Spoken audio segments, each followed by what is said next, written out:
नमस्कार दोस्तों, जय हिंद। आज हम करंट अफेयर्स 6 अगस्त का उसके बारे में बात करेंगे। आज से हमने थोड़ी स्ट्रेटजी इसमें चेंज की है। स्ट्रेटजी हमारी ये रहेगी कि करंट अफेयर्स जब हम कवर कर रहे हैं तो सिर्फ न्यूज़ के साथ साथ उससे रिलेटेड जितने भी हमारे नॉलेज है या जो इन्फॉर्मेशन है वो भी हम गैदर करते चले, जिससे कि बार बार एक ही टॉपिक्स न्यूज़ में आते हैं या एक ही टर्म्स यूज़ होते हैं या किसी ऑर्गेनाइजेशन का नाम लिया जाता है, किसी जगह का नाम लिया जाता है। तो हमारी कोशिश ये रहेगी कि जब पहले दिन ही जब हम उस ऑर्गेनाइजेशन के बारे में पेपर में पढ़े या उस प्लेस के बारे में या उस इंसिडेंट के बारे में पढ़े तो हम उसको 360 डिग्री एनालिसिस उसका कर ले, जिससे कि वो आगे अगर वो रिपीट हो तो हमें बार बार एक ही चीज़ मेहनत करने की ज़रूरत ना पड़े। तो इसी अप्रोच के साथ में आज का करंट अफेयर्स हम शुरू करेंगे और इसमें हम देखेंगे कि एक न्यूज़ से रिलेटेड जितने भी एंगल हैं या जितने भी उसमें टर्मिनोलॉजी है सबको हम कवर करते हुए चलेंगे। देखते हैं क्या न्यूज़ है। पहली दोस्तों, पहली न्यूज़ है राम मंदिर से संबंधित। कल अयोध्या में जो प्राइम मिनिस्टर थे उन्होंने भूमि पूजन किया था और उसके बाद में जो राम टेम्पल है अयोध्या में भगवान राम का, उसका जो कार्य है वो शुरू हो गया है, उससे रिलेटेड न्यूज़ है। सो इस न्यूज़ में एक हिस्ट्री रही है पुरानी, और जो महंत रघुवीर दास है उन्होंने 1885 में पहला जो है इसके लिए पेटिशन डाला था कि वहाँ पे पूजा करने की अनुमति दी जाए। जो मेन सेंट्रल डोम था उसके बाहर कैनोपी में आइडल्स को रख के, मूर्तियों को रख के पूजा करने का अधिकार मांगा था, जो कि डिनाई कर दिया गया था। उसके बाद में उसकी लंबी उसकी हिस्ट्री रही है और फाइनली कल जो है नवंबर 9 2019 में सुप्रीम कोर्ट का वर्डिक्ट आया था और उसके बाद में कल जो है भूमि पूजन हुआ और उस भूमि पूजन के बाद में जो राम मंदिर टेम्पल का ये रहा है वो उसमें शुरू हो जाएगा। और साथ ही साथ आपको याद होगा कि एक ज़मीन का पार्ट जो है वो जो मुस्लिम साइड है उनको भी दिया गया था और उसके अंतर्गत भी जो सुन्नी वक्फ बोर्ड है वो भी जो मॉस्क है, जो मस्जिद का कंस्ट्रक्शन है वो अयोध्या में ही उनको ज़मीन प्रोवाइड की गई है। उसके कंस्ट्रक्शन का काम भी कुछ दिनों में उसके बारे में भी डिसाइड होगा, वो कमेटी उसकी भी गठित कर दी गई है। सो ये एक इम्पॉर्टेंट न्यूज़ थी और इसकी लंबी हिस्ट्री रही है, काफ़ी पीछे भी इसमें इतिहास रहा है। सो इसको इस तरीके से हमने इसको कवर किया है और आगे भी इसमें जो डेवलपमेंट रही है हम देखेंगे। नेक्स्ट आर्टिकल क्या है? नेक्स्ट आर्टिकल हमारा है दोस्तों, इसमें ये कह रहा है कि जो सेंट्रल गवर्नमेंट है उसने सीबीआई को परमिशन दे दी है जो एक्टर थे सुशांत राजपूत, उनके केस में। क्या इसमें इम्पोर्टेंट है? इस न्यूज़ में जो टर्मिनोलॉजी है उसको हम देखेंगे। और दूसरी न्यूज़ है रिया समन्ड बाय इन्फोर्समेंट डायरेक्टरेट। क्यों ये न्यूज़ आर्टिकल डाला है? ये न्यूज़ आर्टिकल डाला है कि इसमें जो प्रीमियर एजेंसी हैं आप इसके बारे में जान लीजिए। पहले तो जान लीजिए सेंट्रल ब्यूरो ऑफ इन्वेस्टिगेशन, ये इस ऑर्गेनाइजेशन का नाम आया है तो आप जान लीजिए सीबीआई जो है प्रीमियर इन्वेस्टिगेशन एजेंसी है इंडिया की और ये आती है ministry of personnel public grievances and pension, इस मिनिस्ट्री के अंदर आती है। इसीलिए अगर आप इस न्यूज़ को देखेंगे तो इसमें बताया गया है कि the department of personnel and training on Wednesday issue notification allowing the transfer of Sushant Singh Rajput death case to the CBI. चूँकि डीओपीटी के अंदर आती है सीबीआई, इस मिनिस्ट्री ने जो नोटिफिकेशन है वो जारी कर दिया है। साथ ही साथ जो सीबीआई है ये इसके हेड डायरेक्टर होते हैं और जो आईपीएस ऑफिसर होते हैं और ओरिजिनली ये सेटअप की गई थी इन्वेस्टिगेट ब्राइबरी एंड करप्शन, जो करप्शन के केसेस थे, ब्राइबरी के केसेस थे, उनको देखने के लिए, और बाद में इसके जुरिस्डिक्शन को बढ़ा दिया गया है। मल्टी स्टेट ऑर्गेनाइज क्राइम को भी हैंडल करती है और इंटरनेशनल केसेस और मल्टी एजेंसी केसेस जो है वो भी हैंडल करती है। और साथ ही साथ इकोनॉमिक क्राइम, स्पेशल क्राइम और केसेस ऑफ जो करप्शन है उनको भी हैंडल करती है। और साथ ही साथ इंटरपोल जो है, इंटरपोल के साथ लाइजनिंग के लिए ये सीबीआई जो है सिंगल पॉइंट ऑफ कांटेक्ट है। इंटरपोल जो बाकी जगहों पे जो भी क्रिमिनल्स है उनके बारे में अगर इन्फॉर्मेशन चाहिए, उनके अरेस्टिंग के बारे में इन्फॉर्मेशन चाहिए, सो इंटरपोल इसमें हेल्प करता है और सीबीआई इंडिया की तरफ से ऐसी ऑर्गेनाइजेशन है जो ये करती है। करंटली इसके डायरेक्टर कौन है? इसके डायरेक्टर है ऋषि कुमार शुक्ला, जो मध्य प्रदेश कैडर के 83 बैच के आईपीएस ऑफिसर हैं। सो ये इन्फॉर्मेशन होगी हमारी सीबीआई के बारे में। क्या इसकी पावर्स हैं, आप एक बार समझ लीजिए इसकी पावर क्या है। इसकी पावर है जो Delhi special establishment act CBI की, जो ये एक्ट के तहत Delhi special police establishment act, इस एक्ट के तहत सीबीआई को पावर मिली हुई है। और इस एक्ट के तहत हम देखेंगे offences against central government employ, cases involving financial interest और जो फ्रॉड के केसेस हैं उसको इन्वेस्टिगेट करते हैं। और कैसे इसमें ऑर्डर होता है इसको समझ लीजिए। इसमें सीबीआई को जो है जो स्टेट गवर्नमेंट है उसकी कंसेंट चाहिए होता है इस एक्ट के तहत। और अगर the central government may extend to any area to power and jurisdiction of the CBI for investigation. So जो सेंट्रल गवर्नमेंट है, जैसे इस केस में ये हुआ कि जो बिहार गवर्नमेंट था उन्होंने अपनी कंसेंट या अपनी रिकमेंडेशन भेजी थी सेंट्रल गवर्नमेंट को, और सेंट्रल गवर्नमेंट ने फिर रिकमेंड किया था इस इन्वेस्टिगेशन के लिए। केस कहाँ रजिस्टर्ड हुआ था? ये केस रजिस्टर्ड हुआ था पटना में, पटना बिहार में रजिस्टर्ड हुआ था। और बिहार की जो गवर्नमेंट है उन्होंने रेकमेंड किया था सीबीआई इन्वेस्टिगेशन के लिए। सेंटर की ये जो मिनिस्ट्री है फाइनली इसको इन्होंने वो कर दिया। और कौन ऑर्डर कर सकता है सीबीआई इसके लिए? इसको और कर सकता है हाई कोर्ट और सुप्रीम कोर्ट। अगर हाई कोर्ट और सुप्रीम कोर्ट चाहे तो डायरेक्टली सीबीआई इन्वेस्टिगेशन के लिए किसी भी केस में वो ऑर्डर कर सकते हैं। तो ये हो गया सीबीआई के बारे में। नेक्स्ट जो बात की गई है, इसमें बात की गई है एनफोर्समेंट डायरेक्टरेट के। एनफोर्समेंट डायरेक्टरेट क्या है? एनफोर्समेंट डायरेक्टरेट एक लॉ एनफोर्समेंट एजेंसी है और इकोनॉमिक इंटेलिजेंस एजेंसी है। क्या करती है ये है बनी है इकोनॉमिक लॉज और फाइटिंग इकोनॉमिक क्राइम के लिए ये बनाई गई है। और ये काम करती है department of revenue, ministry of finance के अंतर्गत। और इसका जो गठन हुआ था ये मई 1956 में इसका गठन हुआ था एनफोर्समेंट यूनिट के नाम से। और अभी इसके जो करंट चीफ है, ये करंट चीफ हैं संजय कुमार मिश्रा, चीफ कमिश्नर हैं जो थे पहले इनकम टैक्स न्यू दिल्ली के, वो ईडी के करंटली अभी चीफ है। क्या अपना मोटो बनाया है? अपना मोटो दिया है, आप देख सकते हैं क्या इनकी वो है। जो directorate of enforcement is specialised financial investigating agency under department of revenue. Prevention of money laundering act जो है उसके तहत ये इनके पास पावर्स हैं। और फॉरेन एक्सचेंज मैनेजमेंट एक्ट जो इन्वेस्टिगेशन कर सकते हैं, जो foreign exchange law and regulation है उसके तहत जो कर सकते हैं, वो इनको पावर मिली हुई है। तो इन्फोर्समेंट डायरेक्टरेट, ये टर्मिनोलॉजी बार बार आपको यूज़ हो रही होगी और आप ये सोच रहे होंगे कि इन्फोर्समेंट डायरेक्टरेट ने क्यों बुलाया है रिया चक्रवर्ती को। तो आप ये बता दें कि एफआईआर में ये भी क्लेम किया गया था, जो सुशांत के फादर हैं, कि कुछ पैसा भी जो है सुशांत का वो ट्रांसफ़र किया गया था और काफ़ी बड़ा अमाउंट था वो। सो इसके इन्वेस्टिगेशन के लिए एनफोर्समेंट डायरेक्टरेट ने बुलाया है और इस एक्ट के तहत बिल्कुल ही वो एम्पावर है। अगला आर्टिकल देखते हैं हम लोग क्या है। अगला आर्टिकल है कश्मीर अंडर सिक्योरिटी ब्लैंकेट। जो आर्टिकल 370 का विड्रॉल था, आपको पता होगा कल अगस्त 5 को 1 साल हो गया था। सो अभी कश्मीर के अंदर पूरा ये सिक्योरिटी एक तरीके से टाइटन रखी गई है। हमारे इंटरेस्ट की चीज़ क्या है? हमारी इंटरेस्ट की चीज़ है इसमें आप अगर देखेंगे सो एक डिक्लेरेशन, गुपकर डिक्लेरेशन की बात करते हैं। Gupkar declaration signed on August 14। सो ये जितनी भी इसमें पार्टीज़ हैं इसमें, उन्होंने ये कहा है कि प्रोटेस्ट मार्च की बात कही थी नेशनल कॉन्फ्रेंस पीडीपी के द्वारा।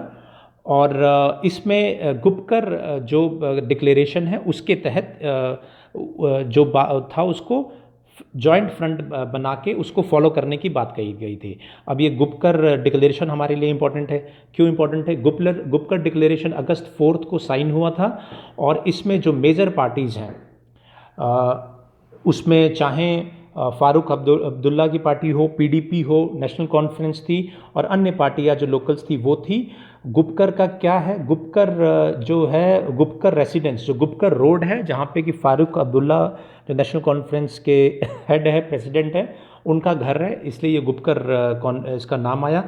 क्या इसमें बात कही गई थी? इसमें बात बेसिकली ये कही गई थी, जो गुपकर इसमें जो इनकी मीटिंग हुई थी, इसमें आर्टिकल 35A और 370 हटाने को लेके ये कहा गया था कि अनकॉन्स्टिट्यूशनल है और जो स्टेटस को है वो चेंज नहीं हो सकता है। सो बेसिकली ये हो गया कश्मीर गुपकर के बारे में। नेक्स्ट आर्टिकल हम देखेंगे। नेक्स्ट आर्टिकल ये कहता है कि waste on Yamuna bank NGT warns of penalty. ये न्यू दिल्ली से रिलेटेड है, जिसमें नेशनल ग्रीन ट्रिब्यूनल ने पेनल्टी की बात कही है। इसमें क्या इंपॉर्टेंट है इस न्यूज़ में? ये न्यूज़ के जो कंटेंट है उससे हमारा ज़्यादा इंपॉर्टेंट है कि भाई हम जब इस न्यूज़ को पढ़े तो हमारे लिए नेशनल ग्रीन ट्रिब्यूनल, इसमें बार बार इसमें ये ऑर्गेनाइजेशन का नाम लिया है, तो हम जानेंगे कि नेशनल ग्रीन ट्रिब्यूनल क्या है। So national green tribunal act 2010 का है, जो पार्लियामेंट ऑफ इंडिया के द्वारा पास हुआ है। और ये क्या कहता है? ये कहता है कि आर्टिकल 21 के तहत प्रोटेक्शन ऑफ लाइफ और पर्सनल लिबर्टी वो है, उसको इंश्योर कराया जाए। और क्या क्या इसमें किस तरीके से एम्पावर किया गया हम देखेंगे। ये एक स्पेशलाइज बॉडी है जो सेटअप की गई है नेशनल ग्रीन ट्रिब्यूनल एक्ट के तहत, और इसके तहत जो भी एनवायरमेंटल प्रोटेक्शन और कंजर्वेशन ऑफ फॉरेस्ट से रिलेटेड जो हमारे जो भी इश्यूज होंगे उनको जल्द से जल्द उनको दूर करना है। और साथ ही साथ जो भी इस ऐसे जो आते हैं, जो हमारे एनवायरमेंटल एक्ट प्रोटेक्शन के कंजर्वेशन की बात करते हैं, नेचुरल रिसोर्सेज की बात करते हैं, उसको विदिन 6 मंथ्स के अंदर उसको डिस्पोज करना है। एनजीटी जो है national green tribunal, new Delhi में इसका हेडक्वार्टर है, and then it has another places of sitting, अन्य जगह है भोपाल, पुणे, कलकत्ता और चेन्नई, ये 4 जगहों पे ये है। स्ट्रक्चर क्या है एनजीटी का? एनजीटी का स्ट्रक्चर ये है कि ट्रिब्यूनल में एक चेयर पर्सन होते हैं, एक जुडिशियल मेंबर होते हैं, एक एक्सपर्ट मेंबर होते हैं, और 5 साल के लिए इनकी ये अपॉइंट होते हैं और रीअपॉइंट नहीं हो सकते हैं। चेयरपर्सन कौन होते हैं? चेयरपर्सन जो होते हैं वो अपॉइंट किए जाते हैं जो चीफ जस्टिस ऑफ इंडिया है, उनकी कंसल्टेशन के साथ में भारत सरकार उनको नियुक्त करती है। और बाकी जुडिशियल मेंबर्स भी इसमें रहते हैं, और इसमें at least 10 and maximum 20 full time judicial member and expert member रहते हैं। पावर क्या है इसमें? पावर ये है एनवायरनमेंट के रिलेटेड जो भी अगर केसेस हैं या जो भी सब्जेक्ट मैटर है, वो उनको ट्रिब्यूनल जो है वो डील करता है, नेशनल ग्रीन ट्रिब्यूनल उसको डील करता है। सो बेसिकली ये हमारा स्ट्रक्चर था एनजीटी का, नेशनल ग्रीन ट्रिब्यूनल का। आगे कभी भी आता है तो कम से कम आपको बेसिक आइडिया रहेगा व्हाट इज़ एनजीटी। 2010 का एक एक्ट था, उसके तहत ये नेशनल ग्रीन ट्रिब्यूनल का गठन किया गया था। जो इसके चेयरपर्सन हैं वो अपॉइंट किए जाते हैं चीफ जस्टिस ऑफ इंडिया, उनके साथ कंसल्ट करके, और एनवायरनमेंट के तहत ये काम करता है। आर्टिकल 21 के तहत जो आर्टिकल प्रोटेक्शन ऑफ लाइफ है उसको बेसिक लेके ये अपने जो भी गाइडिंग प्रिंसिपल के रूप में वो काम करता है। नेक्स्ट आर्टिकल क्या है? नेक्स्ट आर्टिकल है police Zee news reply sought on TMC MPs plea and defamation case. एक डिफमेशन केस है महुआ मोइत्रा, जो बंगाल से एमपी है तृणमूल कांग्रेस की, उन्हीं के खिलाफ डिफमेशन केस किया गया था। हमारे लिए क्या इंपॉर्टेंट है? हमारे लिए इंपॉर्टेंट है डिफमेशन का सेक्शन। ये जो डिफमेशन है आईपीसी में सेक्शन 499 वो उसको डील करता है। डेफिनेशन रखा गया है, कोई भी वर्ड या तो बोल के या लिख के उससे अगर किसी की रेपुटेशन को हार्म करता है तो वो डिफमेशन के कैटेगरी में आता है। पनिशमेंट जो है सेक्शन 500 के तहत डील किया गया है, और ये 2 साल की उसमें सज़ा और फाइन या दोनों की प्रावधान है। सो दोस्तों, हमारे लिए इम्पोर्टेंट क्या है? किसी भी न्यूज़ में हमें अपने काम की चीज़ ढूंढनी है। न्यूज़ काफ़ी सारी आती है, लेकिन हमें अपने चाहे अपने नॉलेज के लिए या अपने एग्ज़ाम के लिए क्या इंपॉर्टेंट है वो ढूंढना है। इसमें हमारे लिए इम्पॉर्टेंट था ये डिफमेशन वर्ड कि ये क्या इससे रेलेवेंट सेक्शन है और क्या इसकी पनिशमेंट है। सो हमने ये जान लिया। हमारे लिए बस इतना न्यूज़ जो है उसमें से निकालना ज़रूरी है। नेक्स्ट आर्टिकल क्या कहता है? नेक्स्ट आर्टिकल कहता है Bihar flood situation versions 66 lakh head. अब इसमें क्या है? इसमें जो बिहार के मुख्यमंत्री है नीतीश कुमार जी, उन्होंने एरियल सर्वे किया है और बिहार के सिचुएशन, फ्लड सिचुएशन के बारे में जाना है। दरभंगा एरिया है, वहाँ पे मैक्सिमम इम्पैक्ट हुआ है, 66 लाख लोग प्रभावित हुए हैं। क्यों रखा है इसको न्यूज़ आर्टिकल में? हमने रखा है इसमें जो हमारे काम की चीज़ है। इस न्यूज़ के अलावा हमारे काम की चीज़ क्या है? इसमें डिज़ास्टर मैनेजमेंट की बात कही जा रही है। सो डिज़ास्टर मैनेजमेंट का क्या स्ट्रक्चर है? नेशनल डिज़ास्टर मैनेजमेंट अथॉरिटी है और आप देख सकते हैं कि इसके चेयरमैन जो होते हैं वो प्राइम मिनिस्टर ऑफ इंडिया होते हैं। और कई जगहों पे, देश में कई जगहों पे आप देखेंगे कि जो स्टेट डिज़ास्टर मैनेजमेंट अथॉरिटी वो सेटअप किया गया। हम थोड़ा सा इसको समझेंगे, क्योंकि फ्लड हो, चाहे आग हो, चाहे अर्थक्वेक हो, नेशनल डिज़ास्टर मैनेजमेंट एक्ट के तहत काफ़ी जो है एक्शन लिए जाते हैं और अथॉरिटी भी उसकी बनाई गई है। तो थोड़ा समझेंगे इसको हम। क्या है ये एक्ट? जो डिज़ास्टर मैनेजमेंट एक्ट है ये 2005 का है। कब हुआ था ये हम देखेंगे। 9 जनवरी 2006 को ये प्रेसिडेंट ऑफ इंडिया के द्वारा ये फाइनली इसको पास कर दिया, अप्रूव कर दिया गया था। और क्या कहता है एक्ट? ये एक्ट कहता है establishment of national disaster management authority, जिसमें प्राइम मिनिस्टर जो है उसके चेयरपर्सन रहेंगे, 9 इसमें मेंबर रहेंगे। और बाकी जो है इसका काम क्या रहेगा? सबसे इम्पोर्टेंट दोस्तों, ये जो इम्पोर्टेंट है कि हम ये समझ ले, नेशनल डिज़ास्टर मैनेजमेंट अथॉरिटी जो है इसका काम रहेगा laying down principle, plan and guidelines. Disaster management के लिए पॉलिसी, प्लान और गाइडलाइंस को सेटअप करना, ये इसका मेजर काम रहेगा। और देखते हैं हम लोग दोस्तों क्या है इसमें अथॉरिटी के बारे में। अथॉरिटी जो है, नेशनल डिज़ास्टर मैनेजमेंट अथॉरिटी जो है, ये होम अफेयर के अंदर ये एक अथॉरिटी है और नेचुरल और मैन मेड डिज़ास्टर दोनों के लिए ये काम करती है। और प्राइम मिनिस्टर जो है इसके एक्स ऑफिशियो चेयरपर्सन होते हैं एनडीएमए के। और क्या है? और हम इसमें ये जानते हैं कि उसी की तर्ज पे दोस्तों स्टेट डिज़ास्टर मैनेजमेंट अथॉरिटी भी होती है। और स्टेट डिज़ास्टर मैनेजमेंट अथॉरिटी में जो चीफ मिनिस्टर ऑफ स्टेट होते हैं वो इसके चेयरपर्सन होते हैं। तो नेशनल में प्राइम मिनिस्टर हैं, स्टेट अथॉरिटी में ये रहेंगे, चीफ मिनिस्टर रहेंगे। और इसमें भी 8 मेंबर रहेंगे मैक्सिमम। उसी तरीके से डिस्ट्रिक्ट लेवल पे भी अथॉरिटी होती है। डिस्ट्रिक्ट लेवल पे जो अथॉरिटी होती है वो हेड की जाती है जो डिस्ट्रिक्ट मजिस्ट्रेट है उसके द्वारा, और उसमें बाकी मेंबर रहते हैं। अब इसी में प्रावधान है एनडीआरएफ। आप बार बार देख रहे होंगे कि बहुत अच्छा काम किया जा रहा है। नेशनल डिज़ास्टर रिस्पांस फोर्स जो होती है, एनडीआरएफ जो है वो फोर्स है, वो बहुत अच्छा काम कर रही है। अगर आप बाढ़ की सीन न्यूज़ में देख रहे होंगे कि एनडीआरएफ की टीमें जो हैं लोगों को बचाने के लिए, कहीं भूकंप आया है तो वहाँ पे भी एनडीआरएफ की टीम देखेंगे आप। तो क्या है एनडीआरएफ? इसी एक्ट के तरह दोस्तों, ये एनडीएमए एक्ट की तहत ही सेक्शन 44 और 45 में national disaster response force NDRF जो है इसका भी गठन किया गया है। और बहुत अच्छा काम बता रहे हैं कि ये इन्होंने किया है पास्ट में भी। और एक डीजी होते हैं, इनके डायरेक्टर जनरल एक रहते हैं, आईपीएस ऑफिसर भी एनडीआरएफ के हेड रहते हैं, और वो उनके अंडर ये फोर्स काम करती है और काफ़ी अच्छा काम रहती है। इसी के तरफ एनडीआरएफ के तर्ज पे ही एसडीआरएफ भी होती है, स्टेट डिज़ास्टर रिस्पांस फोर्स भी होती है। हम देखेंगे नेक्स्ट आर्टिकल।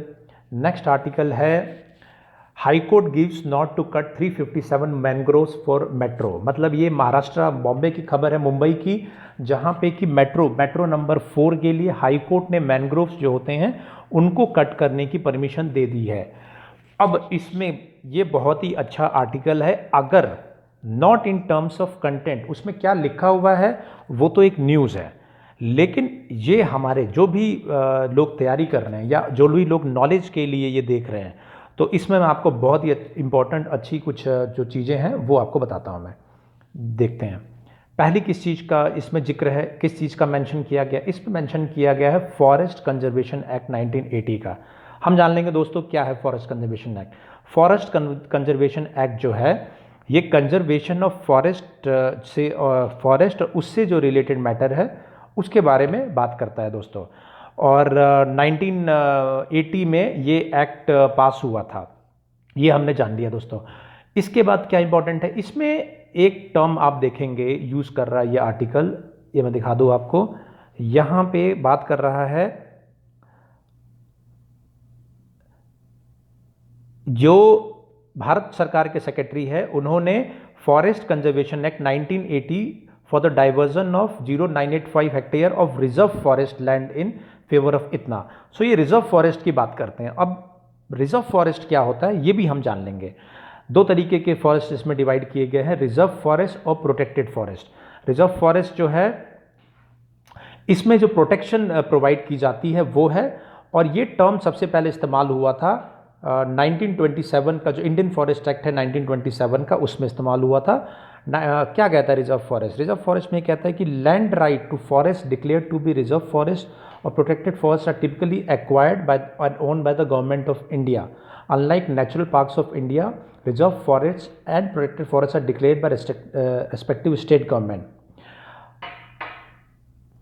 आप देखेंगे इसमें ये कह रहा है कि right to all activities, hunting, grazing, reserve forest में ये बैन है।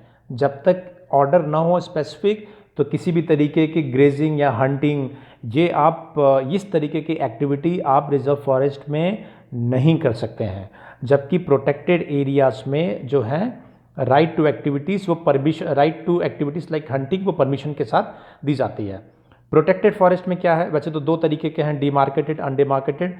ये कहता है कि इसमें कुछ जो परमिशंस हैं वो प्रोवाइड रहती हैं। Protected forest is an area of mass under the provision of Indian forest act having limited degree और प्रोटेक्शन। प्रोटेक्टेड फॉरेस्ट एरिया में सारी एक्टिविटी अलाउड है, अगर किसी स्पेसिफिक जो नोटिफिकेशन के साथ अगर वो बैन नहीं की गई है। तो ये बहुत इंपॉर्टेंट है दोस्तों, रिजर्व फॉरेस्ट और प्रोटेक्टेड फॉरेस्ट। और रिजर्व फॉरेस्ट में जो भी जो है ये ओन किया जाता है गवर्नमेंट ऑफ इंडिया के द्वारा, और इसमें कोई भी चीज़ की अगर अनुमति लेना है वो गवर्नमेंट ऑफ इंडिया से लेना पड़ेगा। इसीलिए महाराष्ट्र के केस में आप देखेंगे कि जो स्टेट गवर्नमेंट ने गवर्नमेंट ऑफ इंडिया से अनुमति मांगी थी वो मैनग्रोव जो है वहाँ पे उसको काटने के लिए। अभी आप देख लेंगे क्या है। सेक्शन 2 क्या कहता है? सेक्शन 2 इसका फॉरेस्ट एक्ट का ये कहता है कि restriction on dereservation of forest for use of forest land for non-forest purpose। इसमें ये कहता है that any reserve forest, ये कहता है कि that any forest land or portion they will use non-forest purpose। अगर time being of which no state government or any authority shall make except with the prior approval of central government any order directing that any reserve forest of the expression forest on any portion thereof shall cease to be reserved, that any forest land or any portion thereof may use for any non forest purpose। देखिए यहाँ पे metro बनाने के लिए ये land इस्तेमाल हो रहा है। तो ये जो लॉ है सेक्शन 2 जो है ये कहता है कि रिजर्व फॉरेस्ट के किसी भी पार्ट को अगर आप फॉरेस्ट एक्टिविटी के अलावा किसी काम के लिए इस्तेमाल करने चाहते हैं तो कोई भी स्टेट गवर्नमेंट बिना सेंट्रल गवर्नमेंट की अनुमति के ये नहीं कर सकती हैं। तो इसीलिए दोस्तों जो महाराष्ट्र गवर्नमेंट है उनको जो स्टेट सेंट्रल गवर्नमेंट से ये परमिशन लेनी पड़ी। अभी क्या अगला क्या कह रहा है? Coastal regulation zone. अभी कोस्टल रेगुलेशन जोन की क्यों बात कर रहे हैं हम? कोस्टल रेगुलेशन जोन की बात दोस्तों ये इसलिए कह रहे हैं कि अगर आप ये आर्टिकल देखेंगे तो ये कोस्टल रेगुलेशन जोन में ये पड़ता है। ये बात कर रहे हैं कि ये बात कर रहे हैं, अगर आप यहाँ पे देखेंगे under the coastal regulation zone 2 area, ये बहुत इंपॉर्टेंट है। अगर आप सिर्फ अगर ये न्यूज़ पढ़े तो आप देखेंगे कि अरे कोस्टल रेगुलेशन जोन 2 एरिया, भाई इस तरीके का कोई एरिया है, आप देखेंगे, आप ध्यान नहीं देंगे, आगे बढ़ जाएंगे। जबकि ये बहुत इंपॉर्टेंट पार्ट है, ये बहुत इंपॉर्टेंट पार्ट है किसी भी एग्ज़ाम के हिसाब से। सो मैं वही आपको बार बार कह रहा हूँ कि अगर आप पेपर पढ़ रहे हैं तो आपको ये मालूम होना चाहिए कि किस तरीके से पढ़ना है पेपर और क्या आपके काम की चीज़ है। सिर्फ पढ़ लेना और निकल जाना, उससे कोई बेनिफिट नहीं मिलना है। सो हम अब देखेंगे दोस्तों, ये आपके बेनिफिट के लिए मैंने इस चीज़ को इंक्लूड किया है कि भाई ये कोस्टल रेगुलेशन जोन 2 है क्या, ये कोस्टल रेगुलेशन क्या है, ये क्या किस चीज़ के बारे में बात कर रहा है। तो हम दोस्तों देखते हैं कि क्या किस चीज़ के बारे में बात कर रहा है। कोस्टल रेगुलेशन जोन क्या है? एक रफ ये है ये कहता है कि environment protection act 1986 of India जो है वो ये कहता है रेगुलेशन ऑफ जो भी कोस्टल एरियाज़ है वहाँ पे रेगुलेशन ऑफ एक्टिविटीज़ जो हैं वो रेगुलेटेड की गई है कोस्टल एरियाज़ में ना। कोस्टल क्या ये कहता है? ये कहता है कि coastal land up to 500 metre from high tidal line, जहाँ तक मैक्सिमम टाइड जाती है 500 मीटर वहाँ से, and stage of 100 metre bank of creeks, मतलब बैक वाटर रिवर वहाँ से 100 मीटर की दूरी तक वो एरियाज़ वो कोस्टल रेगुलेशन जोन में आते हैं, CRZ के में उसमें आते हैं। मतलब बेसिकली मोर और लेस जो भी आपके बैक वाटर है, नदियाँ हैं, आपके क्रीक्स है, लगून्स हैं, वहाँ से आप 500 मीटर हाई टाइड से वहाँ से एरिया आप ले लेंगे। 4 कैटेगरी में इनको बांटा गया है। जो कोस्टल रेगुलेशन जोन है उनको टोटल 4 कैटेगरी में बांटा हुआ है। और ये कहते हैं कि इस नोटिफिकेशन के तहत setting up expansion, industry setup करना, इंडस्ट्री एक्सपेंड करना, इन सब पे एक तरीके से रिस्ट्रिक्शंस है। क्या रिस्ट्रिक्शन है? CRZ1 में कौन? कोस्टल रेगुलेशन जोन 1 क्या है? ये इकोलॉजिकली सेंसिटिव एरिया है। These are essential maintaining ecosystem. यहाँ पे exploration of natural gas and extraction of salt, मतलब नेचुरल गैस और एक्सट्रैक्शन ऑफ सॉल्ट ये परमिटेड है। कोस्टल रेगुलेशन जोन 2 क्या है? यहाँ पे urban area, these areas are urban areas located in coastal, जो कोस्टल एरियाज में अर्बन एरियाज है वो एरिया हैं ये। कोस्टल जोन 3 क्या है? रूरल और अर्बन एरिया लोकेलिटीज़ जो कि 1 और 2 के बाहर है वो एरियाज़ हैं। और उसी तरीके से जो है कोस्टल एरिया 4 है। Aquatic area up to territorial limits, fishing allied activities are permitted in this. तो दोस्तों ये 4 जोन में इनको बांटा गया है और इन चारों जोनों की चारों जोन में अपने आप ही एक्टिविटीज़ अलाउड नहीं हैं और नोटिफिकेशंस टाइम टू टाइम इसमें जारी होती हैं। कई एक्टिविटीज़ वो अलाउड नहीं है होती हैं। अब ये मेट्रो के लिए काफ़ी दिनों से काम रुका था, मेट्रो के लिए ये अप्रूवल मिल गया है, लेकिन ये भी इम्पॉर्टेंट है कि अथॉरिटी जो है उसने जो पेड़ कटेंगे उसके बदले में और भी पेड़ अराउंड 4444 पौधे लगाने की बात कही है इसके तहत। तो हमारे लिए ये लॉज जो है वो इम्पोर्टेंट थे, हमने वो देख लिया, याद रहे। नेक्स्ट आर्टिकल हमारा क्या कहता है? नेक्स्ट आर्टिकल हमारा बात करता है environment ministry did on decision to close LG plant. आपको याद होगा कि एक एलजी पॉलीमर प्लांट था विशाखापट्टनम आंध्र प्रदेश में, जहाँ पे एक स्टायरीन गैस लीक हुई थी, 12 लोग जिसमें मर गए थे। मई 7 की बात है, इस ईयर की मई 7 की बात है। तो उसमें भी ये निकल के कुछ एक ऑफिशियल ने कहा था कि इन्होंने सेक्शन 5 है एनवायरनमेंट प्रोटेक्शन एक्ट का, उसका जो है वो किया था, उसका जो गाइडलाइंस है उसको फॉलो नहीं किए थे। और लेकिन एनवायरनमेंट मिनिस्ट्री है, उन्होंने अभी तक इसको बंद करने के लिए इसमें अभी तक डिसीजन नहीं लिया है। अब सेक्शन 5 क्या है इसका? सेक्शन 5 हमारे काम की चीज़ जो है ये कहता है, section 5 of environment protection act कौन सा है? 1986 का एनवायरनमेंट प्रोटेक्शन एक्ट है। क्या है इसमें? The grant of lease of land belonging to forest area to be use for setting up beneficiation of plant which involve dust and water pollution and consequent destruction of adjoining forest and subsequently affecting the environment and ecology of the area was declared void। इतना। अब इसमें ये बात करते हैं कि forest land में, अगर फॉरेस्ट लैंड में इंडस्ट्री सेटअप करनी है तो उसको ये रेगुलेट करता है, ये जो लॉ है रेगुलेट करता है। और ये बात करता है कि क्लोजर प्रोहिबिशन और regulation of any industry process, इसको रेगुलेट करने की बात करता है सेक्शन 5। सो ये जो लैंड था इस पे डिस्प्यूट है और इसी से रिलेटेड हमारा ये जो है इस आर्टिकल से हमारे काम की चीज़ थी।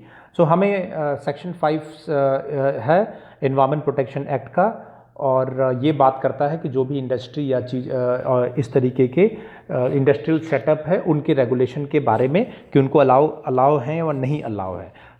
ये हमारा इस आर्टिकल से हमें ये पॉइंट लेना था, हमने ले लिया। नेक्स्ट हमारा क्या है? नेक्स्ट हमारा है EIA, centre restraint from publishing final notification.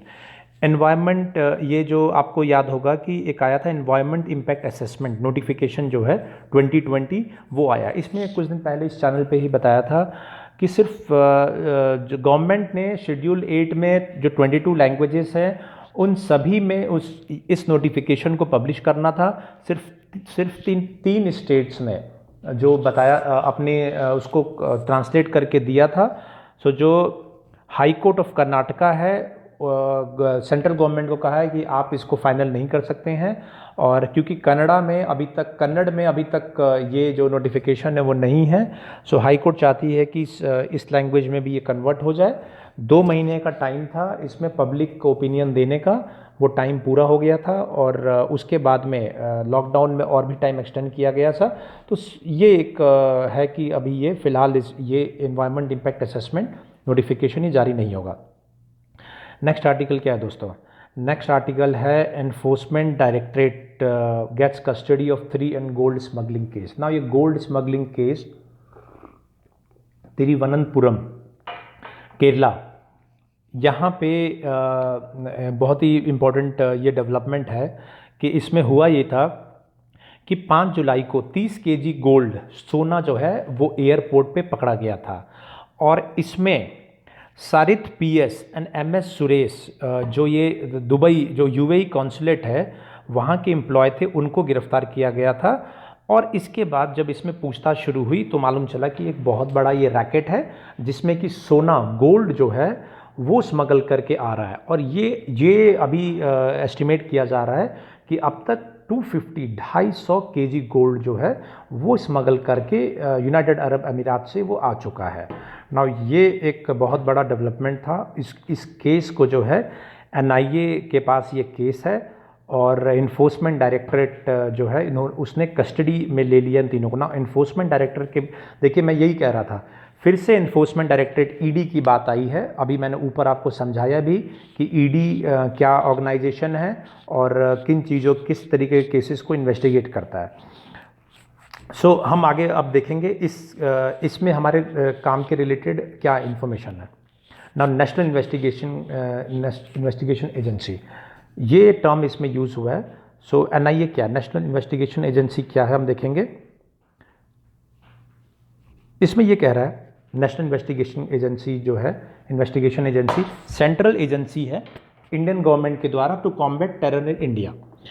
Agency 2008 में जो 26 नवंबर को जो अटैक हुआ था मुंबई पे, उसके बाद में नेशनल इन्वेस्टिगेशन एजेंसी का गठन किया गया था, और उसके गठन के बाद में इसका नेशनल इन्वेस्टिगेशन एजेंसी का स्वरूप आया, इस्टेब्लिश हुआ। हेडक्वार्टर इसका न्यू दिल्ली में है, और साथ ही साथ कई जगहों पे हैदराबाद, गुवाहाटी, कोची, लखनऊ इत्यादि जगह पे ये इस्टेब्लिश है। फाउंडिंग डायरेक्टर जनरल इसके राधा विनोद राजू थे, और अभी एट प्रेजेंट वाईसी मोदी जो हैं वो एनआईए के हेड हैं। बिल क्या था, ये इम्पोर्टेंट था। नेशनल इन्वेस्टिगेशन जो बिल है ये इम्पोर्टेंट है। ये शुरू में इसके पास पावर थी कि कंट्री सोवरेनिटी और इंटीग्रिटी को बॉम्ब जो इश्यूज़ होते हैं उसमें, और bomb blast, hijacking of aircraft, smuggling cases में, और इस तरीके की चीज़ों में ये इन्वेस्टिगेट कर सकते थे। उसके बाद क्या इंपॉर्टेंट है इसमें 2019 में एक अमेंडमेंट आया, और 2019 अमेंडमेंट के तहत एम्पावर किया गया नेशनल इन्वेस्टिगेशन एजेंसी को कि इंडियंस कोई भी टेरर अटैक जो कि इंडियंस को और इंडियन इंटरेस्ट को विदेशों में, बाहर के देशों में अगर टारगेट करता है या अफेक्ट करता है, तो वैसे केसेस को भी नेशनल इन्वेस्टिगेशन एजेंसी जो है वो कर सकती है, इन्वेस्टिगेट कर सकती है टेरर के ऐसे केसेस को।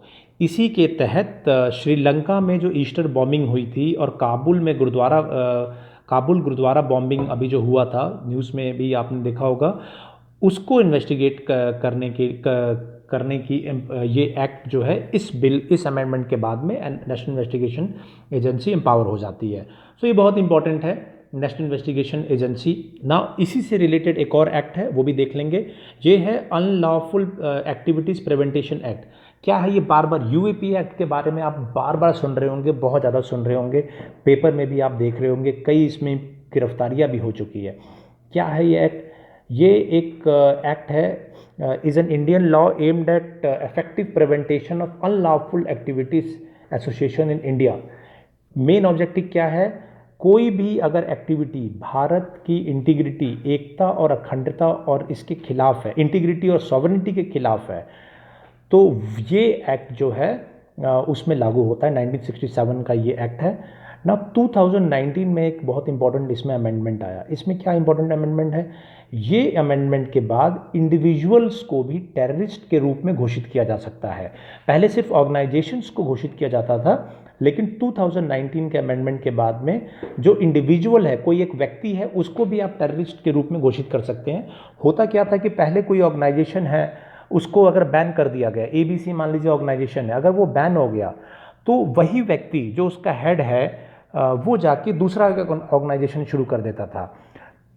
तो ये इसमें दिक्कत आती थी। तो हमने अगर इंडिविजुअल को ही अगर टेररिस्ट मार्क कर दिया तो ये प्रॉब्लम उससे सॉल्व हुई। अब क्या है इसमें और भी नोटेबल अरेस्ट क्या है इसमें?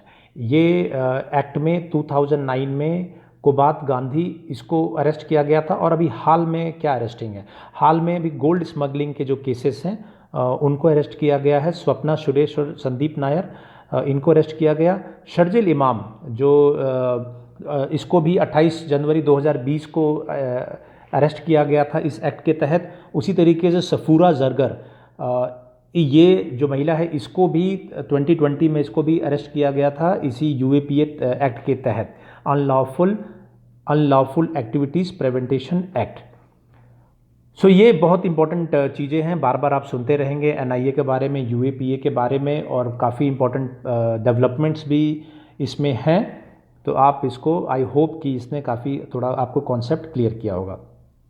नेक्स्ट आर्टिकल क्या है? नेक्स्ट आर्टिकल है चाइना से रिलेटेड। चाइना ने कहा है कि आर्टिकल 360 इलीगल और इनवैलिड है, और चाइना ये भी कहता है कि भैया यूनाइटेड नेशन में ये मामला है तो उसी के तहत इसको सॉल्व करना चाहिए। ये पुराना इशू है। चाइना का कहना है कि हमारा पहले से ये स्टैंड रहा है और हम अपने स्टैंड को रिट्रेट कर रहे हैं। भारत ने इसको रिजेक्ट कर दिया है, कहा है कि भाई ये इंटरनल अफेयर ऑफ कंट्री है, किसी हमारे देश का इंटरनल अफेयर है, so not to interfere in that. Next article क्या है? Murmu resign as LG of Jammu and Kashmir. Jammu and Kashmir के जो लेफ्टिनेंट जो गवर्नर है उसके पोस्ट से जीसी मुर्मू जो है उन्होंने रिज़ाइन कर दिया है। और अभी ये भी न्यूज़ आ चुकी है कि जो मनोज सिन्हा जी जो हैं, जो पिछली गवर्नमेंट में मिनिस्टर थे, वो जो है अपॉइंट हो गए हैं as a LG of Jammu and Kashmir. और जीसी मुर्मू जो है फर्स्ट लेफ्टिनेंट गवर्नर थे जब 370 और इस 35A को हटाने के बाद में। सो ये नाम के हिसाब से आपको इम्पॉर्टेंट एक वो रहेगा। अभी बीच में ये कंट्रोवर्सी एक हुई थी कि इन्होंने कहा था कि बीच में एक बार कहा था कि 4G इंटरनेट वैली में रिस्टोर कर देना चाहिए, और फिर इन्होंने ये कहा था कि इलेक्शंस के बारे में कहा था, जिसमें इलेक्शन कमीशन इनसे नाराज़ भी हुआ था। तो ये दो इशू हुए थे। उसके बाद में इन्होंने रिज़ाइन कर दिया और मनोज सिन्हा जी जो है वो अपॉइंट कर दिए गए हैं। नेक्स्ट आर्टिकल क्या है? नेक्स्ट आर्टिकल है EWS quota challenge refer to constitution bench. Now ये बहुत इंपॉर्टेंट आर्टिकल है, और जितने भी हमारे साथी हैं, दोस्त हैं, वो सभी इसको ध्यान से जानिए, बहुत ध्यान से इसको। इसमें कई इंपॉर्टेंट चीज़ें मैं बताने वाला हूँ, और बेसिक है ये। किसी भी आपकी पॉलिटी हो या कोई भी आपका सब टॉपिक हो, उसका बहुत बेसिक है। इसमें ये कहता है EWS कोटा, जो इकोनॉमिकली वीकर सेक्शन है उनके लिए कोटा लागू हुआ था 103rd अमेंडमेंट के तहत, 2019 का ये है। उसको चैलेंज जो किया गया था उसके तहत। अब ना, अब इसमें इम्पॉर्टेंट क्या है, आप इम्पॉर्टेंट चीज़ इसमें देखिए। इसमें ये कहता है कि पहले न्यूज़ क्या है वो देख लेते हैं। न्यूज़ में ये है कि सुप्रीम कोर्ट ने 5 जज बेंच के पास भेज दिया है, क्योंकि सब्सटेंशियल क्वेश्चन ऑफ लॉ है कि 10% जो रिजर्वेशन दिया गया है वो अनकॉन्स्टिट्यूशनल है कि नहीं है। उनका ये कहना था, जो पेटिशनर थे, कि ये 50% जो सीलिंग कैप है वो उसको करता है ना। अब ये इम्पॉर्टेंट है कि जो चीफ जस्टिस हैं भारत के, उन्होंने कहा कि कॉन्स्टिट्यूशन बेंच को कहा है कि वो डिसाइड करे कि इकोनॉमिक बैकवर्डनेस क्राइटेरिया हो सकता है कि नहीं कोटा देने का। नाउ स्टे करने से मना कर दिया है। और जो इसके पटिशनर थे उन्होंने कहा था कि basic structure of the constitution को ये जो तो आपका ये अमेंडमेंट है वो उसको कॉन्ट्रडिक्ट करता है। 50% कोटा वो लिमिट क्रॉस नहीं कर सकता, ऐसा बेसिक स्ट्रक्चर ऑफ कॉन्स्टिट्यूशन कहता है। ये भी इंपॉर्टेंट है कि इसने आर्टिकल 15 और इस एक्ट ने आर्टिकल 15 और 16 जो कॉन्स्टिट्यूशन है उसका चेंज किया था। अब देखेंगे हमारे काम की चीज़ क्या है। पहले सबसे इंपॉर्टेंट काम की चीज़ है कि भैया बेसिक स्ट्रक्चर ऑफ कॉन्स्टिट्यूशन है क्या। बेसिक स्ट्रक्चर ऑफ कॉन्स्टिट्यूशन ये Kesavananda Bharati versus state of Kerala जो केस है उसके टाइम पे आया था, उसके वहाँ से कॉन्सेप्ट ये आया था, केम इनटू एग्जिस्टेंस। बैकग्राउंड क्या है, बैकग्राउंड एक बार आप समझ लेंगे। इंडियन कॉन्स्टिट्यूशन बनने के बाद से इसमें डिबेट रहा कि पावर ऑफ द पार्लियामेंट की क्या क्या पावर है कॉन्स्टिट्यूशन को अमेंड करने को लेके। तो सुप्रीम कोर्ट ने ये कहा कि एब्सोल्यूट पावर है पार्लियामेंट के पास में किसी भी उसको करने का।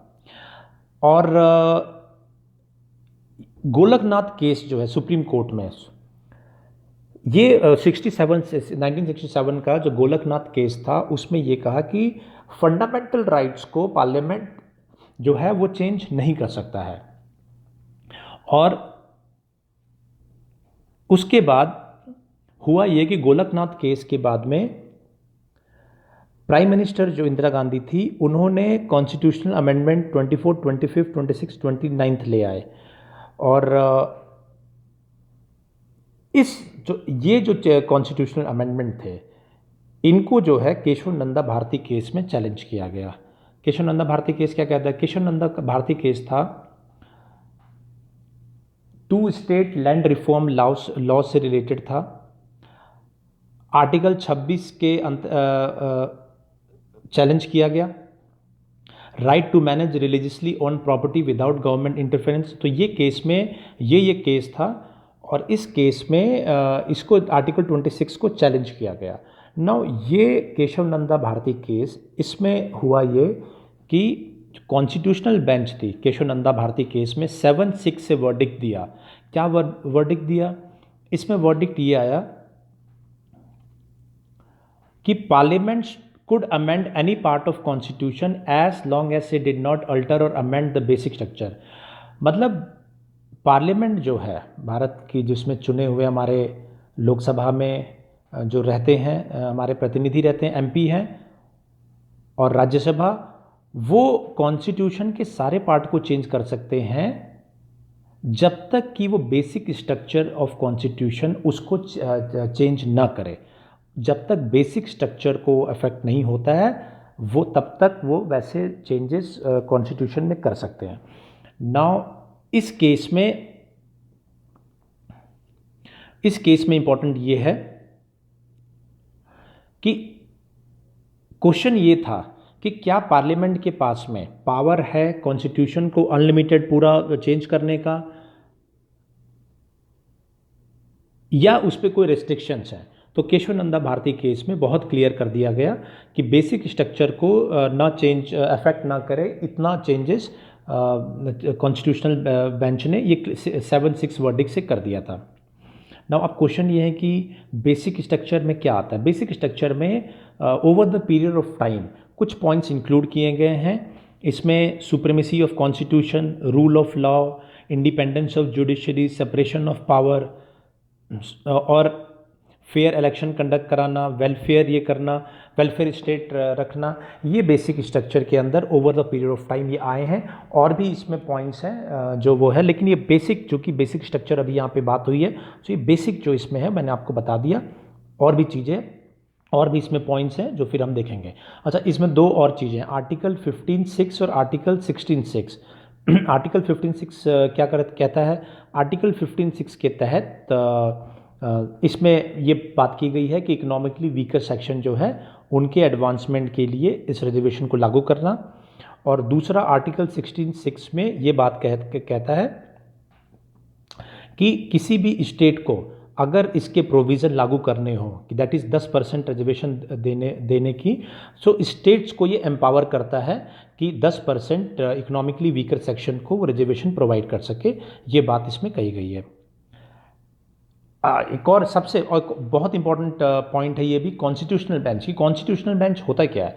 कॉन्स्टिट्यूशनल बेंच सुप्रीम कोर्ट के वैसे बेंच है जिसमें मिनिमम एटलीस्ट 5 जजेस, जिसमें कम से कम 5 जजेस की बेंच हो, उसे कॉन्स्टिट्यूशनल बेंच कहते हैं। एंड ये डिसाइड करते हैं involving a substantial question of law. और इन कॉन्स्टिट्यूशन ऑफ इंडिया में कोई भी अगर लॉ को इंटरप्रेट करना है या फिर president of India under article 143 कोई भी मैटर अगर प्रेसिडेंट ऑफ इंडिया के द्वारा भेजा जाता है तो उसमें उसके लिए ये कॉन्स्टिट्यूशनल बेंच का गठन किया जाता है। और ये इसका आर्टिकल 153 के तहत ये इसका प्रावधान है। और चीफ जस्टिस ऑफ इंडिया जो है वो एम्पावर्ड है कॉन्स्टिट्यूशनल बेंच को गठित करने के लिए। नेक्स्ट हम देखते हैं क्या आर्टिकल है। नेक्स्ट आर्टिकल है ब्रूस रिजेक्ट्स रीसेटलमेंट ऑफर। सो ये त्रिपुरा का ये हमारा एक न्यूज़ आर्टिकल है। इस न्यूज़ आर्टिकल में बात करते हैं कि जो मिजोरम के जो रेफ्यूजी हैं, ब्रूस रेफ्यूजी जिन्हें कह रहे हैं इसमें, सो ये इन्होंने जो नॉन ब्रूस के द्वारा त्रिपुरा में जो प्रपोज़ल इनको दिया गया है वो रिजेक्ट कर दिया गया। ना इसका बैकग्राउंड क्या है? बैकग्राउंड ये है कि रियांग या ब्रू कम्युनिटी भी जो है ये शेड्यूल्ड ट्राइब है। इसमें टोटल 21 शेड्यूल्ड ट्राइब है इंडियन स्टेट ऑफ त्रिपुरा में, उसमें से एक ट्राइब है ये। और मिज़ोरम, असम और त्रिपुरा में ये हैं। और 1997 में इसमें मिज़ोरम में दंगे फसाद के बाद में ये जो ब्रू कम्युनिटी है वो मिज़ोरम से हट के त्रिपुरा चले आए थे। और वहाँ पे टोटल 30,000 उस समय उनकी आबादी थी। अभी क्या हो रहा है? अभी ये हो रहा है कि जब ये त्रिपुरा में आ गए, मिज़ोरम से त्रिपुरा में आ गए, तो बात ये हो रही है कि कैसे उनको रीसेटलमेंट किया जाए। आप यहाँ पे देखेंगे जो मिज़ोरम और त्रिपुरा का मैप मैंने आपको यहाँ पे डाल दिया। आप देखेंगे ये मिज़ोरम का एरिया है, ये त्रिपुरा का है, ये असम का एरिया है। सो ये जो कम्युनिटी है 3 एरियाज़ में है, त्रिपुरा में है, मिज़ोरम में है, असम में है। और अभी जो है 97 में करीब 30,000 जो इस कम्युनिटी के जो लोग हैं वो त्रिपुरा में आ गए थे राइट्स के बाद में। और अभी ये त्रिपुरा में इनके सेटलमेंट की बात हो रही है। सो नॉन ब्रू जो कम्युनिटी हैं जिसमें बंगाली या बाकी जो लोग हैं, उन्होंने एक एरिया दिया है उनको रहने के लिए कि आप यहाँ पे सेटल हो सकते हैं। तो उसी को लेके बातचीत अभी जारी है। और सेंट्रल गवर्नमेंट, स्टेट गवर्नमेंट और ये बातचीत अभी चल रही है। और non Brus community, Bru refugees के बीच में बातचीत चल रही है कि कैसे इनको सेटल किया जाए। सो हमारे काम की जो चीज़ थी ये थी कि भैया ये जो है एक 21 जो शेड्यूल ट्राइब है उनमें से एक शेड्यूल ट्राइब है। और 97 में ये मिज़ोरम से राइट्स के चलते वहाँ पे आ गए थे। और इनके जो इलेक्टोरल राइट से लेके इनको सेटलमेंट की बात यहाँ पे चल रही है। और ये रियांग लैंग्वेज ये बोलते हैं और नॉर्थ ईस्ट के इम्पोर्टेंट पार्ट है ये हमारी न्यूज़ थी।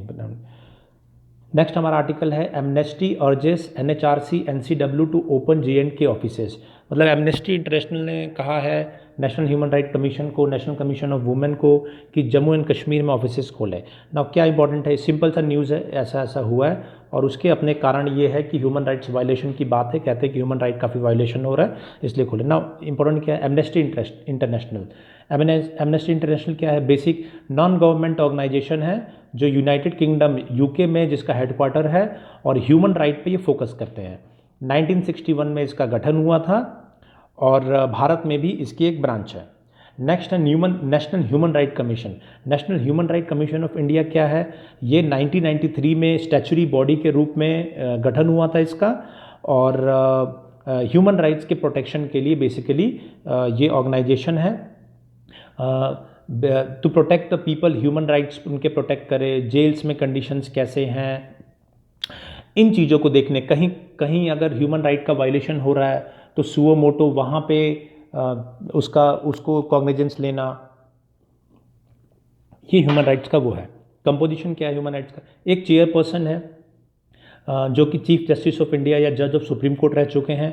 एक मेंबर होते हैं इसमें जो जज of the supreme court of India होते हैं और रह चुके हैं, या फिर एक chief justice of high court जो रह चुके हैं या हैं वो होते हैं। तो इस तरीके से इसका कंपोजिशन है। बेसिकली जुडिशियल मेंबर है, जजेस हैं इस मेंबर में, ऑनरेबल जजेस इसमें रहते हैं। दूसरी इसमें बात कही है नेशनल कमीशन ऑफ वुमेन के बारे में, तो नेशनल कमीशन ऑफ वुमेन भी देख ले। नेशनल कमीशन ऑफ वुमेन जो है स्टैचुरी बॉडी है जो 92 में गठन की गई थी, और ये वुमेन रिलेटेड जो इश्यूज़ हैं उसको देखते हैं। रेखा शर्मा जो है इसकी ये नवंबर 2018 से इसकी चेयरपर्सन है, दिल्ली में इसका हेडक्वार्टर है। ये हमने देख लिया, चूँकि ये न्यूज़ में था तो हमने एक बार देख लिया, ये जो भी हमारे ऑर्गेनाइजेशन थे उनके बारे में देख लिया। नेक्स्ट आर्टिकल क्या है? MP should not gate GI tag for basmati rice. ना इसमें क्या इंपॉर्टेंट है? इसमें पंजाब ने ये कहा है कि मध्य प्रदेश को बासमती राइस का जोग्राफिकल इंडिकेशन नहीं, जो इंडिकेशन वो नहीं मिलना चाहिए, वो टैग नहीं मिलना चाहिए। वो ऑलरेडी पंजाब, हरियाणा, वेस्टर्न उत्तर प्रदेश, इस तरह के 7 स्टेट्स को ऑलरेडी मिला हुआ है ना। इसमें काम की चीज़ क्या है? काम की चीज़ जोग्राफिकल इंडिकेशन होता है क्या है?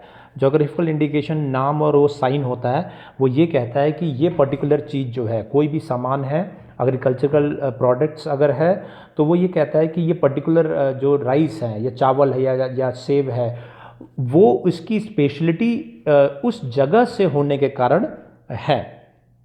तो बासमती राइस जो है वो ये कहते हैं कि जोग्राफिकल इंडिकेशन पंजाब हरियाणा को मिला हुआ है, पंजाब हरियाणा, वेस्टर्न यूपी, इनको मिला हुआ है, हिमाचल प्रदेश, दिल्ली। तो इनका ये कहना है कि जो उस डिस्ट्रिक्ट से जो चावल आएगा सिर्फ वही बासमती राइस टैग उसको मिलेगा। इससे फ़ायदा क्या है? फ़ायदा इससे ये है कि बाहर के कंट्रीज़ में जब आप इसको बेचते हैं तो उसको उसकी प्राइसेस और काउंटरफिट होने के चांसेस नहीं रहते हैं, प्राइसेस अच्छे मिलते हैं। तो ये है। नाउ ये किसके अंडर रेगुलेट होता है? ये रेगुलेट होता है protection act, geographical indication of goods registration and protection act 1999 के तहत ये इशू होता है, और इसका जो मेन सेंटर है वो चेन्नई में है, जो जोग्राफिकल इंडिकेशन वो अलॉट करता है ना। अगला आर्टिकल क्या है? अगला आर्टिकल हमारा लेबनान से रिलेटेड है। कल भी मैंने बताया था कि लेबनान में एक्सप्लोजन हुआ है जिसमें अब तक 135 लोग जो है उनकी डेथ हो चुकी है। क्या है इसमें ये देख लेंगे। एक मैप भी मैंने इसलिए रख दिया है भाई, क्या कहाँ लेबनान का है?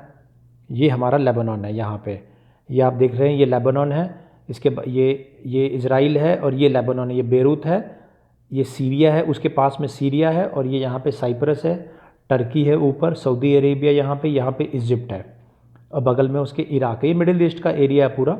सो आप देख सकते हैं कि टर्की, सीरिया, लेबनान, मेडिटेरेनियन सी है, बगल में मेडिटेरेनियन सी है। सो अगर क्वेश्चन आता है कि भैया उसके बॉर्डरिंग कंट्रीज़ कौन कौन से हैं, तो नीचे इजराइल है, बगल में सीरिया है, और बॉर्डरिंग ये 2 कंट्रीज़ हैं, और मेडिटेरेनियन सी ऑन द आपके वेस्टर्न साइड में है। नाउ यहाँ पे क्या हो गया था? Bomb blast. नाउ इसमें क्या है इंपॉर्टेंट है? इसमें इम्पॉर्टेंट ये है कि अमोनियम नाइट्रेट, अभी तक ये निकल के आया कि अमोनियम नाइट्रेट को जो है उसको इकट्ठा करके रखा था, उसमें ब्लास्ट हो, उसमें आग लगने के कारण ये आया। अमोनियम नाइट्रेट क्या है? NH4NO3, ये केमिकल एक कंपाउंड है, और ये इसका फार्मूला है बेसिक जानने की, क्योंकि अमोनियम नाइट्रेट का बार बार इस्तेमाल हुआ है, तो आप इसको देख सकते हैं। केमिकल ये इसका NH4NO3 फार्मूला है, और एग्रीकल्चरल में और फर्टिलाइज़र में इस्तेमाल होता है। एप्लीकेशन क्या है इसका? एप्लीकेशन फर्टिलाइज़र में, एक्सप्लोजिव्स में। ना एक्सप्लोजिव्स में भी इस्तेमाल होता है। एक्सप्लोजिव कैसे बन जाता है? ये एक्सप्लोजिव बन जाता है अगर फ्यूल ऑयल या एल्युमिनियम पाउडर के साथ मिला दिया जाए तो ये एक्सप्लोजिव बन जाता है।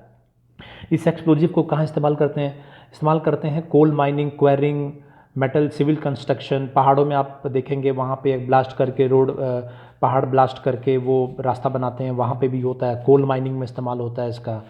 ना टेररिज्म में भी अब ये देखने को मिला है कि टेररिज्म में भी बहुत ज़्यादा इसका इस्तेमाल हो रहा है। ये बता रहा है कि दिल्ली बॉम्बिंग 2011 जो दिल्ली बॉम्बिंग्स थे, और 2013 का हैदराबाद ब्लास्ट था, वहाँ पे अमोनियम नाइट्रेट का इस्तेमाल हुआ था। इसके अलावा वर्ल्ड में कई जगहों पे इसका इस्तेमाल होता है एज एक्सप्लोजिव के रूप में। सो बेरूत जो है वहाँ पे भी अमोनियम नाइट्रेट को स्टोर करके रखा हुआ था और पहले छोटा एक्सप्लोजन हुआ जिससे आग लगी और उस आग के बाद 2700 से भी केजी से भी ज़्यादा ये अमोनियम नाइट्रेट वहाँ पे ये था। तो ये चीज़ वहाँ पे 2750 टन ऑफ अमोनियम नाइट्रेट था। देखिए आप इतनी ज़्यादा अमाउंट में अगर अमोनियम नाइट्रेट रहेगा तो ये इससे इससे इतना बड़ा ब्लास्ट और इतना बड़ा त्रासदी जो हुई है वो इसका बहुत बड़ा रीज़न है इस चीज़ का। हमारा नेक्स्ट आर्टिकल क्या है, इसी से रिलेटेड है। मैक्रॉन जो है वो बेरूत जा रहे हैं उसके रिकन्स्ट्रक्शन और इसको ओवरसी करने के लिए। ना इसमें क्या इम्पोर्टेंट है, इसमें इम्पोर्टेंट है हमारा फ्रेंच प्रेसिडेंट, नाम इनका है इमैनुअल मैक्रॉन, ये आप देख लेंगे। और उसी साथ जो लेबनान के प्रेसिडेंट है मिशेल लाउन और प्राइम मिनिस्टर है हसन दियाब।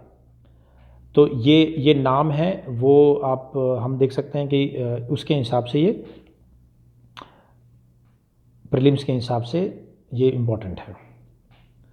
नेक्स्ट आर्टिकल हमारा क्या है, कल भी हमने बात किया था श्रीलंका में श्रीलंका पोलिंग की। तो क्या इसमें आया, श्रीलंका में 71% पोलिंग हुआ है, 71% जो है वो वोट पड़े हैं और अभी उसका रिजल्ट्स आज आ जाएंगे।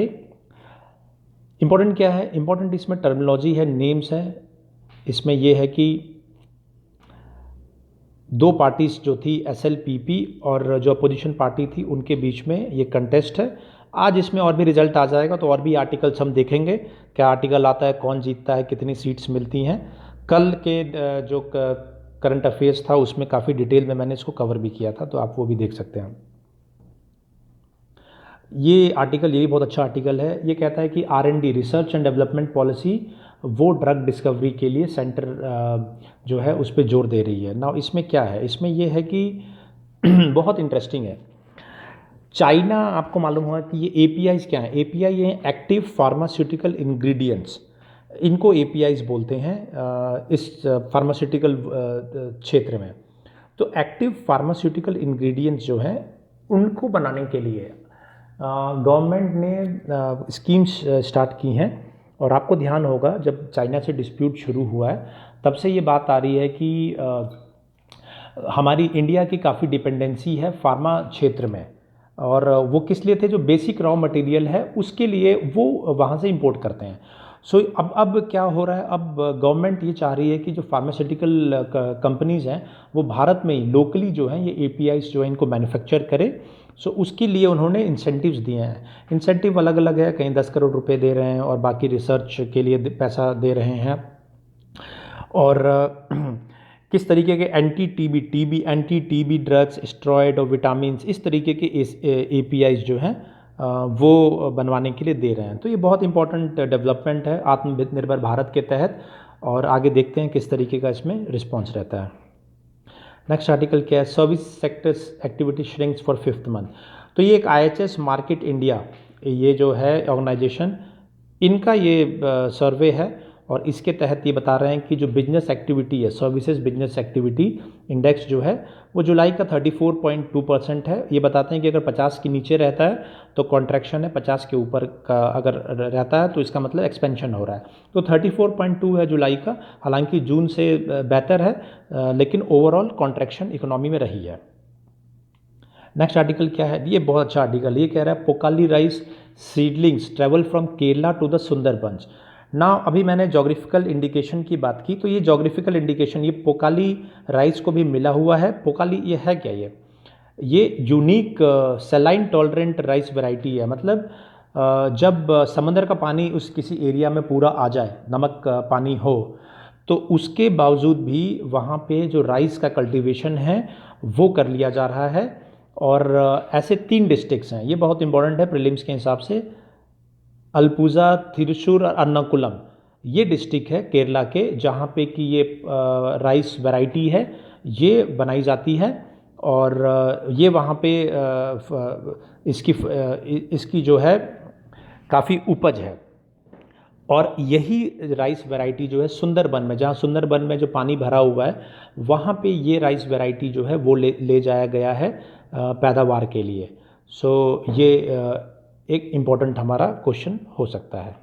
जोग्राफिकल इंडिकेशन मैंने आपको अभी ऊपर समझाया ही, मैंने कहा था कि बार बार एक ही टर्मिनोलॉजी आप देखेंगे कि कई दिनों तक इस्तेमाल होता है। सो ये जोग्राफिकल इंडिकेशन जो है ये बार बार कई बार इस्तेमाल होगा। सो जोग्राफिकल इंडिकेशन आपको बहुत क्लियर रहे, किसी एरिया से रिलेटेड, कि किसी एरिया की जो खासियत है, स्पेशलिटी है। जैसे बासमती राइस का मैंने बताया कि पंजाब, हरियाणा, जम्मू कश्मीर ये एरिया और उसके वेस्टर्न यूपी ये एरिया से जो राइस, कुछ उसके खास डिस्ट्रिक्ट्स में जो राइस आ रहे हैं उनको वो बासमती राइस उनको टैग कर दिया गया है। वैसे ये पोकाली राइस जो है ये केरला के 3 डिस्ट्रिक्ट्स को टैग कर दिया गया कि भैया केरला के अगर 3 डिस्ट्रिक्ट से अगर राइस आ रही है तो वो होगा। जोग्राफिकल इंडिकेशन से ये है कि अब अगर मान लीजिए कि जो पंजाब का राइस है वो पोकाली राइस के रूप में, वो उस वैरायटी के रूप में आप नहीं बेच सकते हो, और केरला के ये 3 डिस्ट्रिक्ट बासमती राइस के नाम से अपनी राइस नहीं बेच सकते हैं बाहर के देशों में।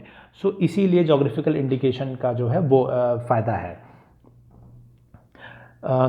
हमारे आज का जो करंट अफेयर्स था वो टॉपिक्स था, हमने आज कोशिश ये किया है कि जितना भी हमारा वो रहे, हमारे जो भी हम पढ़े उससे रिलेटेड हमारी काम की चीज़ें हो, और उससे रिलेटेड जो क्वेश्चंस आ सकते हैं, जो हमारी अंडरस्टैंडिंग के लिए ज़रूरत है, उसको हम ज़रूर जानें।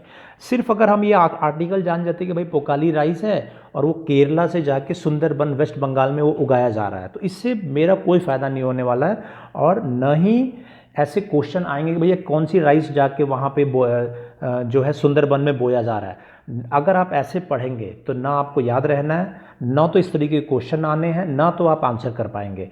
आप अगर 360 डिग्री एनालिसिस कर ले कि हाँ ठीक है ये पोकाली राइस है, ये कहाँ से है, ये केरला से है, केरला के कौन सी, ये 3 डिस्ट्रिक्ट से बनता है, ठीक है, क्या खासियत है, खासियत ये है कि सॉल्ट वाटर रेजिस्टेंट है, और ज़्यादातर सॉल्ट अगर वहाँ पे रहेंगे तो उससे भी वहाँ पे ये इसकी उपज हो जाएगी, और इसको जोग्राफिकल इंडिकेशन टैग भी मिला हुआ है। और क्यों वहाँ पे सुंदरबन में जा रहा है, क्योंकि वहाँ अम्फान जो हमारा अभी साइक्लोन आया था उसकी वजह से पूरा पानी वहाँ पे पानी भर रखा है, तो उसमें बोने के लिए वहाँ पे हम इसका इस्तेमाल कर रहे हैं। तो अगर ये कई एंगल से हमने इसको एक बार एनालिसिस कर लिया तो हमारा काम, अगर कोई भी किसी तरीके से भी घुमा के क्वेश्चन आता है तो हम उसको आंसर कर सकते हैं। तो यही इसी तरीके से हमारे आगे भी अप्रोच रहेगी। सेशन थोड़ा सा हो सकता है कि लंबा हो, लेकिन एक ही चीज़ को हम जान जाए तो आगे के दिनों में हम अपना टाइम बचा सकते हैं। Thank you.